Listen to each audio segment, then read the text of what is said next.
Hello, how's everybody doing today? This is another episode of the Great Book of Klawtor. Today what we have is a very interesting story. Let's get started. Once upon a time, Klawtor was frolicking along through the woods and having a great day. It's hanging out in the woods. Heck yeah, man. I love this place out here.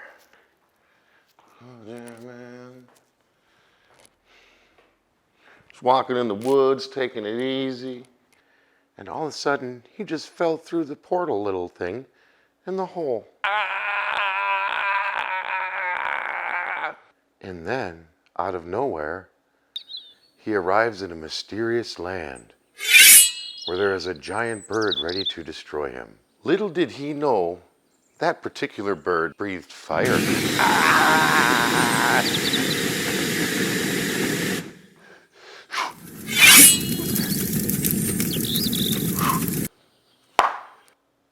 Thanks again for watching, and I hope that the Great Book of Klawtor really fulfills your needs. Thank you very much. I am the great Klawtor. Hear me roar.